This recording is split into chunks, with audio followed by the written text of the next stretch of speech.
찾아가는 말씀 기도 시간입니다. 오늘도 하나님의 은혜가 성도님들의 가정과 일터와 삶의 자리 가운데 넘치시기를 주님의 이름으로 축복합니다. 오늘 우리에게 주시는 하나님의 말씀은 잠언 28장 1절부터 6절까지 말씀입니다. 악인은 쫓아오는 자가 없어도 도망하나 의인은 사자같이 담대하니라. 나라는 죄가 있으면 주관자가 많아져도 명철과 지식 있는 사람으로 말미암아 장구하게 되느니라. 가난한 자를 학대하는 가난한 자는 곡식을 남기지 아니하는 포구 같으니라. 율법을 버린 자는 악인을 칭찬하나 율법을 지키는 자는 악인을 대적하느니라. 악인은 정의를 깨닫지 못하나 여호와를 찾는 자는 모든 것을 깨닫느니라. 가난하여도 성실하게 행하는 자는 부유하면서 굽게 행하는 자보다 나으니라. 아멘. 어린 아이들이 보는 이야기 책 중에 서울쥐와 시골쥐라는 이야기가 있습니다. 하루는 서울쥐가 친구를 만나기 위해 시골로 내려갔습니다. 친구와 함께 반갑게 대화하고 이런저런 이야기를 나누다가 식탁에 마주 앉았습니다. 그런데 서울쥐가 시골쥐의 식탁을 타박합니다. 여기는 먹을 것이 이것밖에 없어. 이렇게 먹고 어떻게 살아? 서울에는 맛난 것이 많으니 여기서 이렇게 살지 말고 서울에 와서 맛있는 것 먹으면서 행복하게 살자라고 말합니다. 서울에서 내려온 친구의 말을 듣고 있다 보니 시골쥐는 자신이 한심해 보였습니다. 서울쥐가 돌아간 후에 많은 생각 끝에 결심을 내렸습니다. 자기도 서울쥐처럼 행복한 인생을 살겠다는 마음을 품고 서울로 올라갑니다. 실제로 서울에 가보니 먹을 것이 정말 많습니다. 하지만 문제는 그것을 마음대로 먹을 수 없었다는 것입니다. 사람들이 지키고 있고 곳곳에 고양이가 있었으며 위험한 것 천지였습니다. 마음은 항상 불안했고 불편했습니다. 하나를 먹더라도 좀 편하게 먹어야 하는데 불안하게 먹는 자신이 오히려 더 처량하고 한심해 보였습니다. 그래서 그는 다시 시골로 내려갑니다.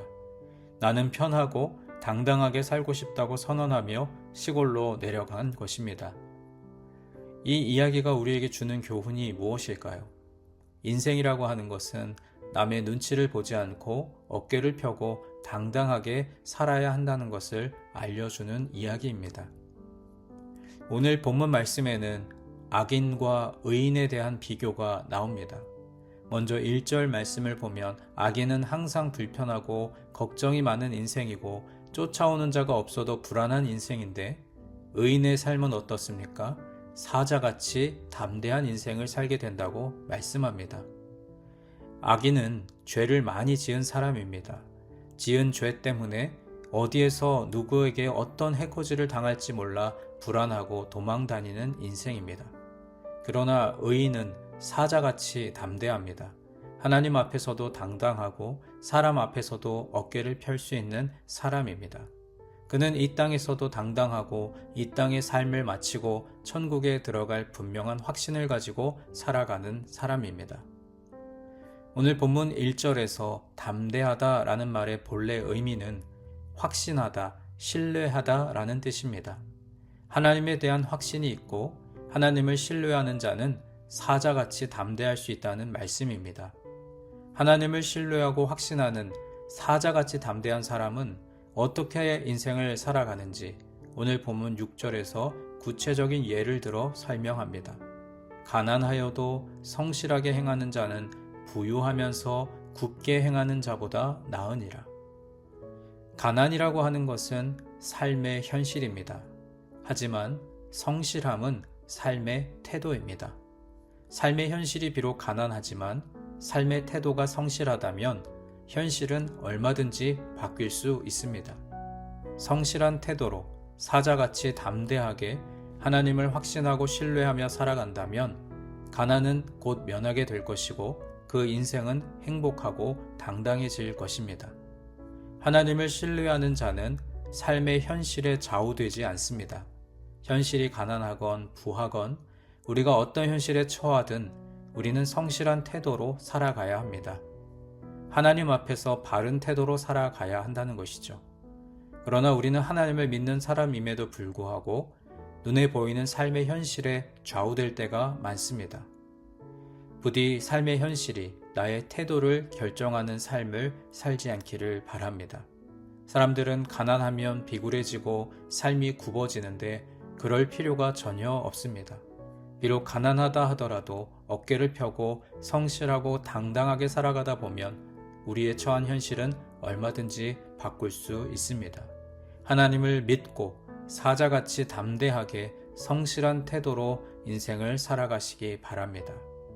우리가 하나님 앞에 살아간다는 것은 이렇게 담대한 인생, 확신에 거하는 인생이 된다는 의미입니다.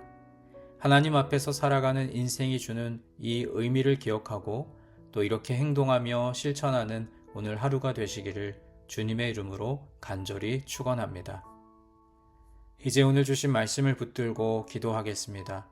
사랑의 하나님, 삶의 현실 앞에서 비굴하게 살지 않고 사자같이 담대하게 가슴을 펴고 살아가도록 능력과 힘을 더하여 주옵소서. 성실하게 살며 진리의 말씀에 뿌리를 두는 인생이 되게 하옵소서. 우리 각자에게 주신 말씀을 붙들고 함께 기도하겠습니다.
두 번째로 교회를 위해서 기도하겠습니다. 교회 공동체가 주님께서 예비하신 새 땅으로 가는 광야의 여정을 통과하고 있는데 사람의 생각과 방법이 아니라 하나님의 뜻에 순종하며 나아가는 과정 속에 교우들의 마음이 하나 되게 하옵소서. 우리 교회와 교우들을 위해 함께 기도하겠습니다.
마지막 세 번째로 세상을 향하여 기도할 때 가정과 일터를 위해서 기도하겠습니다. 하나님께서 허락하신 가장 작은 교회인 가정이 말씀의 반석 위에 잘 세워지게 하옵소서. 가정에서 하나님의 사랑과 은혜로 충만해져서 각자의 일터와 학업의 자리로 나아가 하나님의 자녀답게 선한 영향력을 끼치는 하루가 되게 하옵소서. 또 여러분 각자가 가지고 계신 기도의 제목 주님 앞에 아뢰며 삶의 자리로 나아가겠습니다. 기도하겠습니다.